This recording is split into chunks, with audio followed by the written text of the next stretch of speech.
సురేష్ రమేష్ గారు, చెప్పండి సార్.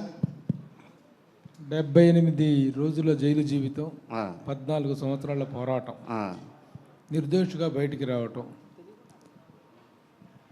ఈ పోరాటం అంతట్లో చేసి మిమ్మల్ని ఇంత ఇబ్బంది పెట్టినటువంటి వాళ్ళ మీద మీరు ఎలాంటి యాక్షన్ తీసుకోబోతున్నారు? మీరు ఎలాంటి న్యాయాన్ని కోరుకుంటున్నారు?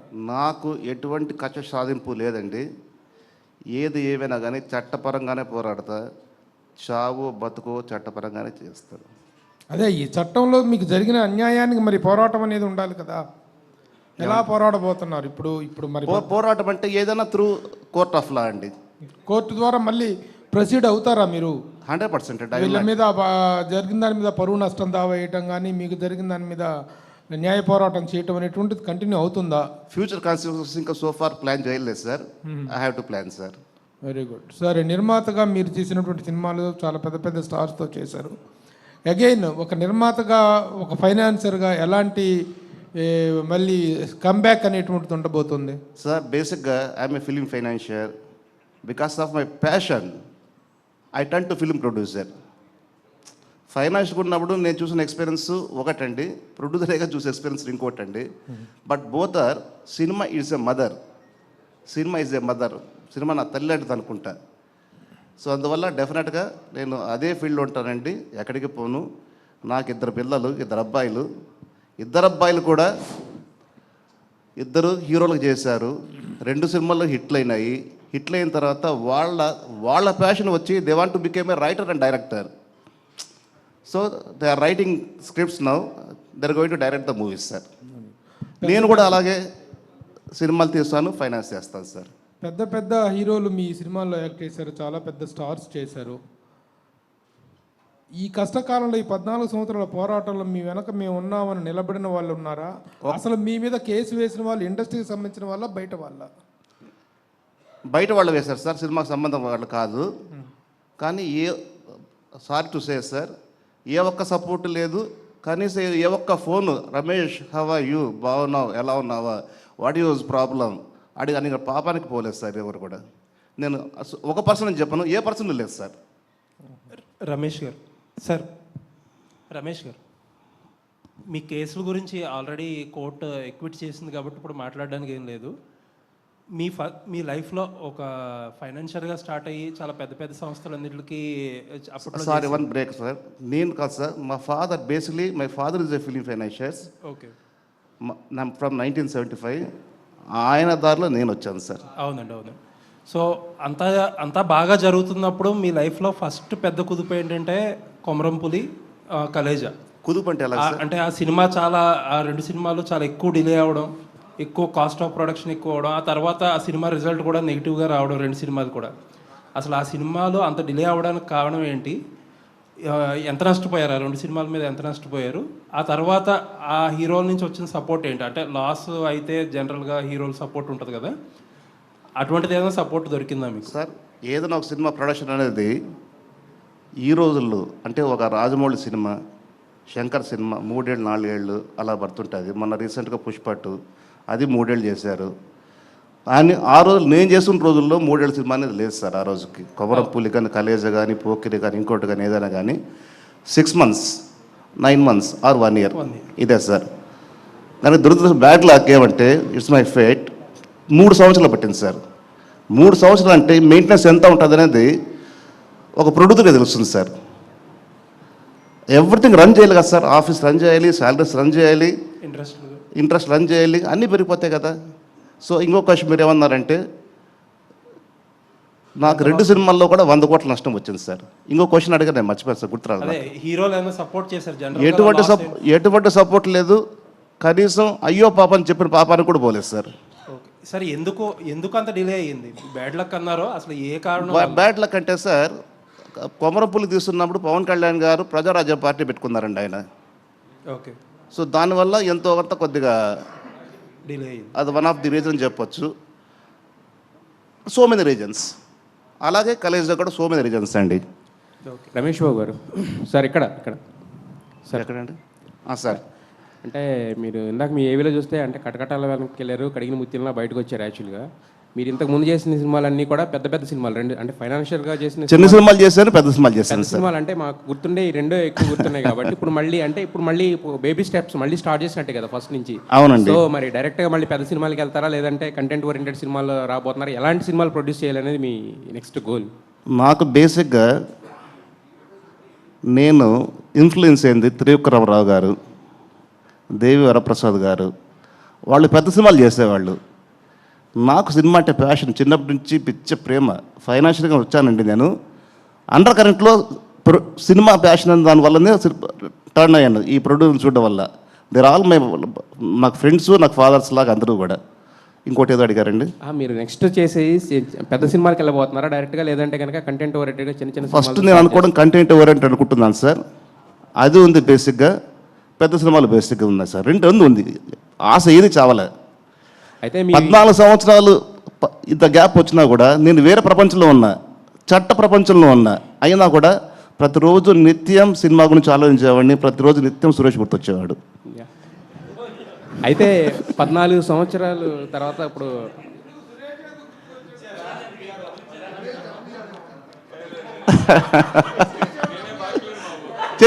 అది కాదు.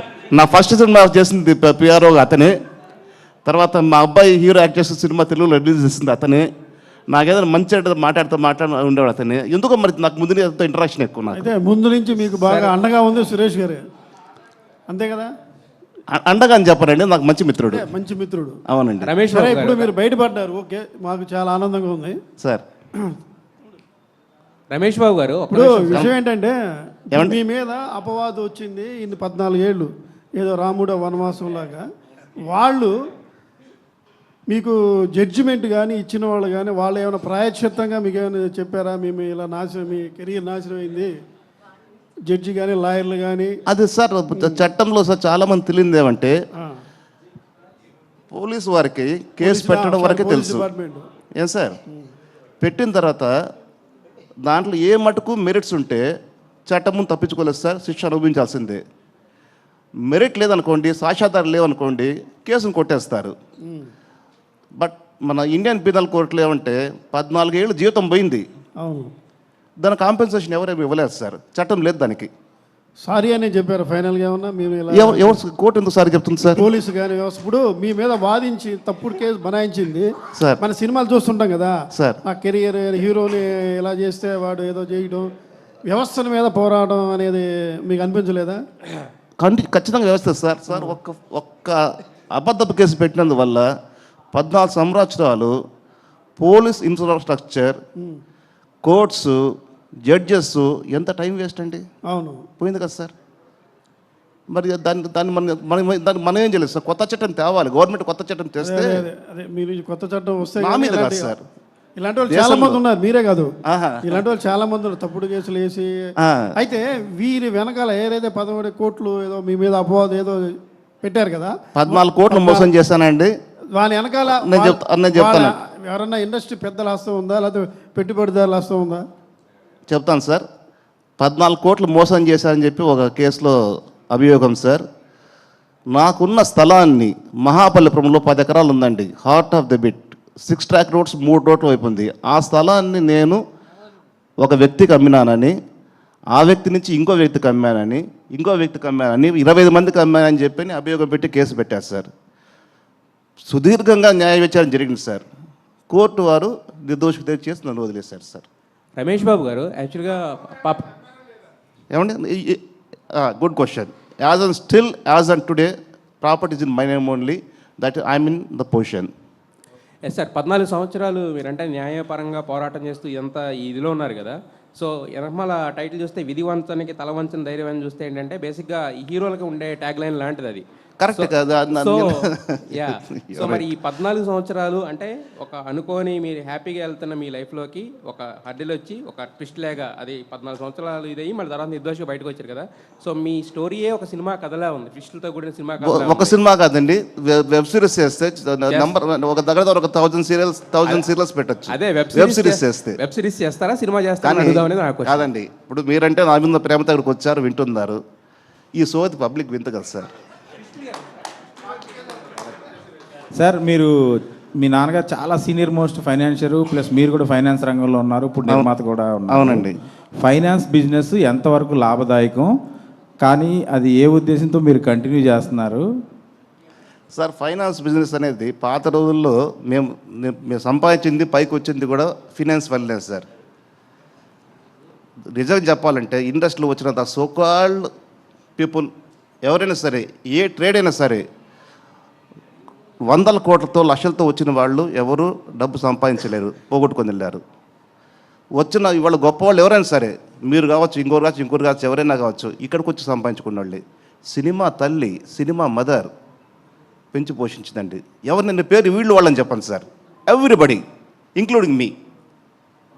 సార్, ఇదివరకు ఫైనాన్స్ వ్యాపారానికి ప్రజెంట్ ఫైనాన్స్ వ్యాపారానికి ఎలాంటి చేంజెస్ వచ్చినాయి? ఇప్పుడు ఫైనాన్స్ చేయడం అనేది ఎలా ఉంది? సార్, ఒకప్పుడు నేను చేసి 2010 ఆ రోజుల్లో, అంటే 14 ఏళ్ళు అయిపోయింది కదండి. అప్పటికి ఓ విధంగా చెప్పాలంటే ఇంత ఎక్స్పీరియన్స్ ఉంటున్న నాకే సినిమా మేకింగ్ గ్యాంబ్లింగ్ లాగా అనిపించింది. It's purely gambling. ఆ గ్యాంబ్లింగ్ వల్లనే కదా సార్ 100 కోట్లు పోయింది 2 సినిమాల్లో. ఏమండి, ఇంకేదో అడిగారు. ఇప్పుడు ప్రజెంట్ బాగుందని వింటున్నాను నేను. ప్రజెంట్ బాగుంది, ప్రొడ్యూసర్కి 10 రూపాయలు మిగులుతుందని చెప్పారని అంటున్నారు బయట. సార్ రమేష్ గారు, రమేష్ బాబు గారు, సార్ ఇక్కడ సార్ రమేష్ బాబు గారు, ఈ 14 సంవత్సరాల్లో మీరు కోర్టు కేసు వలన దూరంగా ఉన్నారు అంటున్నారు. మీరు బాగా నమ్మిన మీ సినిమాని దూరంగా. సో ఇప్పుడు నేర్చుకున్న గుణపాఠం ఏంటి? రేపు ఎలాంటి భవిష్యత్తులో ఎలాంటి స్టెప్స్ తీసుకోబోతున్నారు? సార్, నేర్చుకుని గుణపాఠం అంటే అండి, డైరెక్టర్ డేట్లు ఇచ్చాడు కదా, హీరో డేట్లు ఇచ్చాడు కదా, కథరాడి ఉంది కాదండి. Each and everything, each and every craft, 24 crafts నీ గ్రిప్లో ఉంటేనే సినిమా లాంటి ఇంట్లో కూర్చో అనే ఫీలింగ్లో నేను ఉన్నాను సార్. ఎందుకంటే నేను తప్పులు చేస్తే కాబట్టి I have to accept my own mistakes. Ramesh గారు, భవిష్యత్తులో ఏం చేద్దాం అంటే మీ పిల్లల్ని ఇచ్చేద్దాం? సార్, పిల్లలు అనేది పెద్దవాళ్ళు అయ్యారు, వాళ్ళ ట్రాక్ వాళ్ళది. యాక్చువల్ నేను వాళ్ళని బతిమలాడాను, అరే బాబు హీరోలు అయ్యారు, హీరో అనేది ప్యూర్లీ గాడ్ గిఫ్ట్. నేను కాలేని హీరో, మీరు కాలే హీరో, సురేష్ కాలే హీరో. ఏమండి, మీరు హీరోలు అయ్యారా సినిమాలు చేయాలంటే? వాళ్ళు ఒకటే అన్నారు, daddy hour passion is not hero, we want to become writer and director అన్నారు. గో హెడ్ అని చెప్పి. సో వాళ్ళు ఆ ప్రాసెస్లో వాళ్ళు ఉన్నారండి. వాళ్ళ గోళ వాళ్ళది, నా గోళ నాది. రమేష్ గారు, కలేజా సినిమాకి సి కళ్యాణ్ గారు వన్ ఆఫ్ ది పార్ట్నర్ కాదండి. మధ్యలో అయినా ఇంటర్ఫియర్ అయ్యి నేను పూర్తి చేస్తాను సినిమా అని చెప్పని మధ్యలో ఇంటర్ఫియర్ అయిన సినిమాను పూర్తి చేశారు నా డబ్బుతో తప్పిస్తే ఆయనకు ఎటువంటి సంబంధము లేదండి. మీ కష్టాల్లో ఉన్నప్పుడు ఆయన సపోర్ట్ ఏమైనా ఉందండి? కష్టాల్లో ఉన్న నాకు ఒక భగవంతుడి సపోర్ట్ ఉన్నాడు సార్. సార్ రమేష్ గారు, 14 ఏళ్ల తర్వాత ఎక్స్క్యూజ్ మీ రమేష్ గారు, సార్ రమేష్ గారు, మరొక క్వశ్చన్ అండి. మీరు అప్పటికే పెద్ద ఫైనాన్షియర్ కదా, మీరు జైలుకి వెళ్ళేటప్పటికి మీకు చాలామంది డబ్బులు ఇవ్వాల్సి వచ్చు, ప్రొడ్యూసర్లు ఉంటారు, వాళ్ళందరూ ఇచ్చారా, ఎగ్గొట్టేశారా? నేను ఎక్కడ కాంట్రవర్సీ కోసం వద్దన్నా కదండి. కాదు సార్, అప్పటికి అంటే ఈయన వెళ్ళాడు కదా ఇంకా అడగడలే అని చెప్పి చాలామంది అలా కొన్ని జరిగినాయి సార్. వాళ్ళ పేర్లు ఏం చెప్పొద్దు కానండి, ఉన్నది సార్. సార్ రమేష్ గారు ఇక్కడ సార్. సార్ ఎదురు సార్ ఆపోజిట్. ఎక్కడ కనపట్లేదండి సార్. సార్ మీరు ఇంతకుముందు సినిమా అంటే ఒక గ్యాంబ్లింగ్ అని మీరే చెప్పారు. సేమ్ టైం 14 ఏళ్ల నుంచి మీరు జైల్లో ఉన్నప్పుడు కానీ మీరు ఇండస్ట్రీ దూరంగా ఉన్నప్పుడు ఎవ్వరు ఒక కాల్ కూడా చేయలేదని చెప్పారు మీరు. అలాంటి ఇండస్ట్రీలోనే మళ్ళీ కొనసాగాలనుకుంటున్నారు ఎందుకు?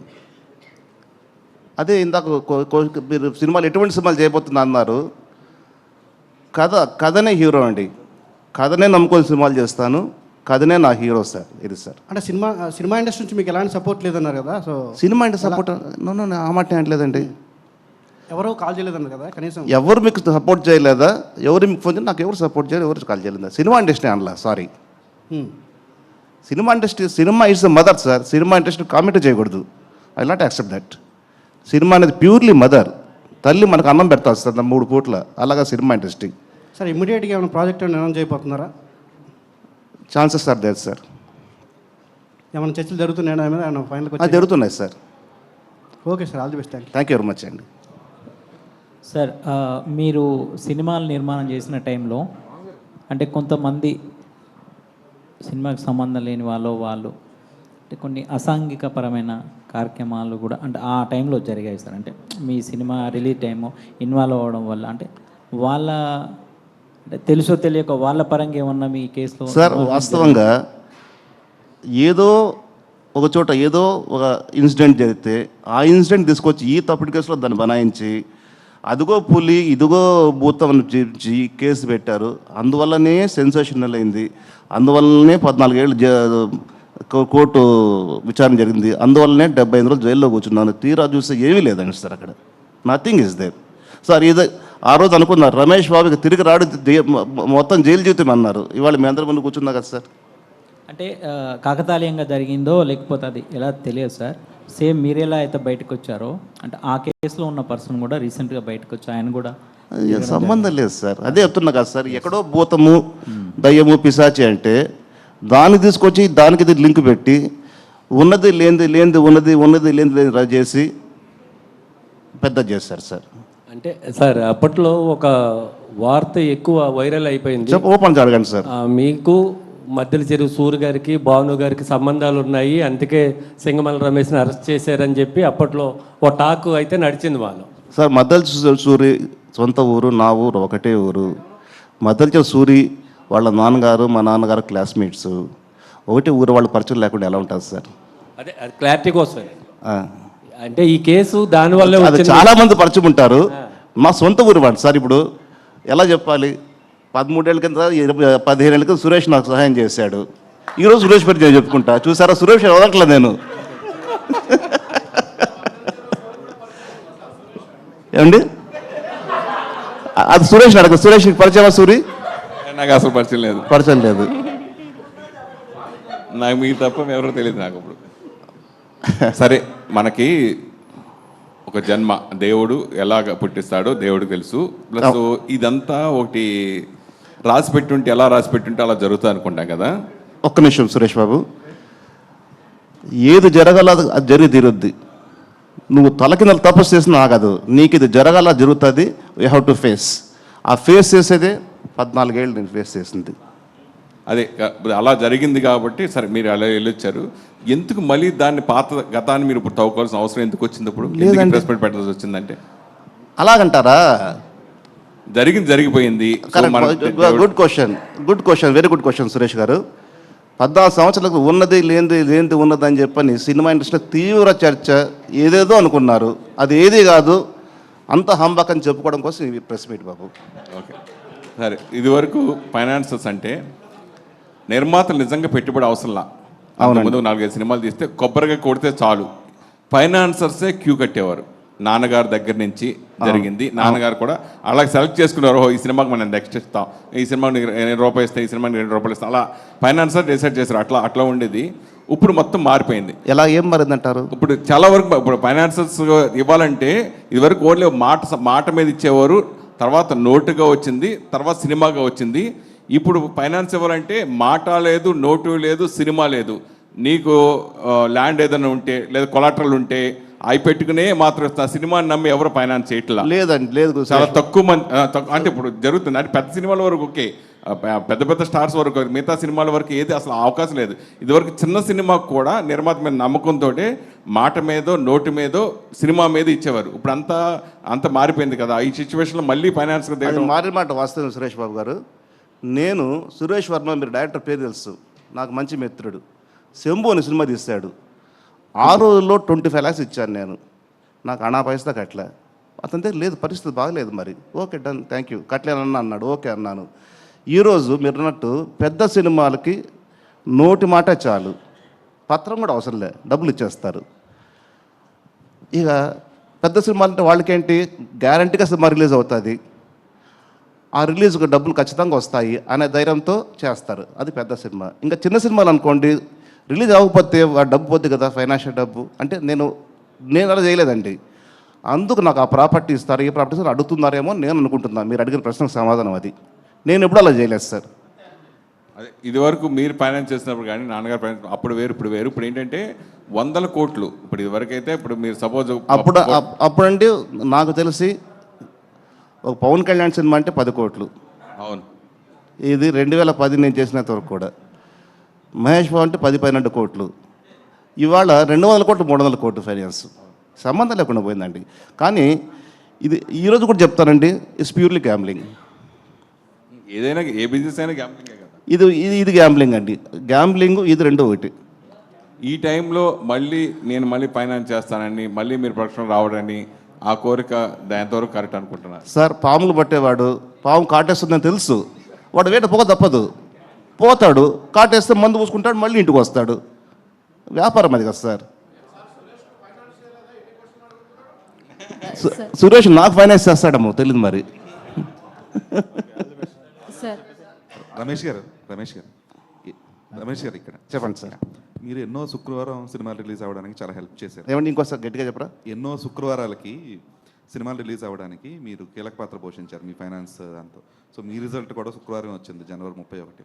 సో నెక్స్ట్ ఫ్రైడేస్ నుంచి ఎప్పటి నుంచి అన్నా ఇప్పుడు మీ నెక్స్ట్ ఫ్యూచర్ ఏంటి అని చాలామంది అడిగారు. మీరు కొన్ని సినిమాలు అనౌన్స్ చేస్తానని చెప్పి కూడా చెప్పారు. అయితే ఇప్పుడు ప్రజెంట్ సినిమా మీరు అన్నట్టు ప్రొడక్షన్లోనే చాలా మార్పులు వచ్చాయి. ఇప్పుడు మీ అబ్బాయిలు మీరు రైటర్ అండ్ డైరెక్టర్స్గా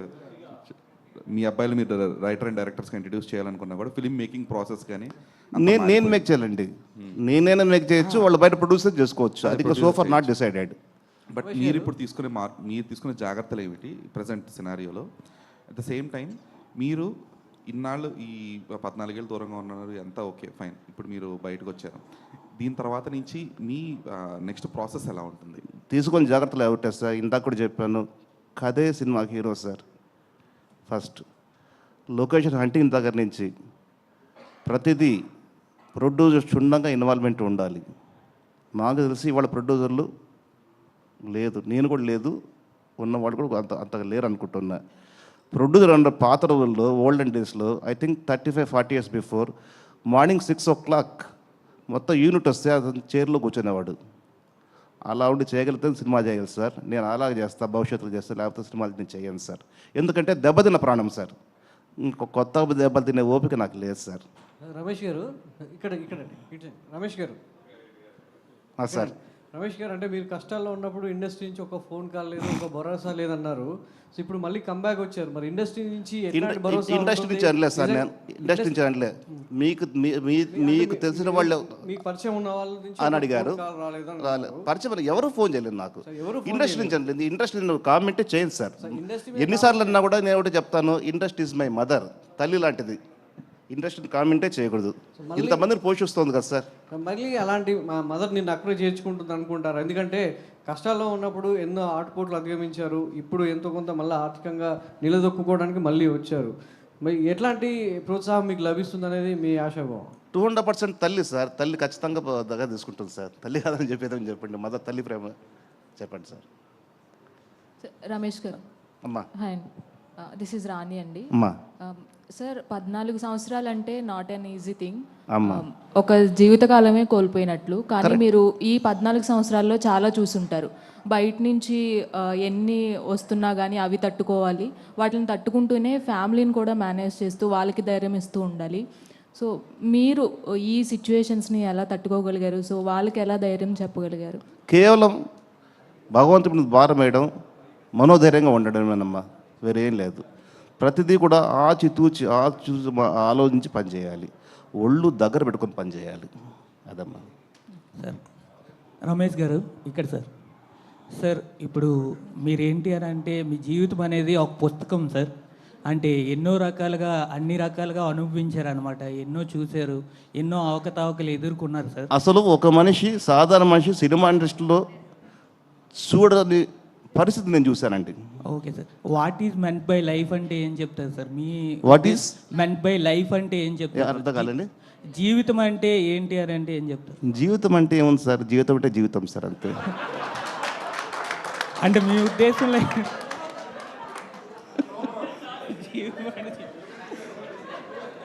ఓకే రమేష్ గారు సార్, నా పేరు రాజా సార్, ఐడ్రీమ్ నుంచి. సార్ మీ జీవితంలో జరిగింది ఏదో జరిగిపోయింది, చాలా కష్టపడి మీరు బయటకు వచ్చేసారు. సో దాని గురించి కామెంట్ చేయట్లేదు. ఇండస్ట్రీకి ఇప్పుడు మీరు ఇచ్చే కాల్ ఏంటి అంటే మేకర్స్కి కానీ, డైరెక్టర్లకు కానీ, హీరోలకు కానీ ఎలాంటి ఒక క్లియర్ కాల్ ఇవ్వబోతున్నారు? నేను సిద్ధంగా ఉన్నాను, ఈ ప్రాజెక్టుకి నేను సిద్ధంగా ఉన్నాను, నన్ను అప్రోచ్ అవ్వండి, ఎలాంటి ఒక క్లియర్ కాల్ మీరు ఇవ్వబోతున్నారు?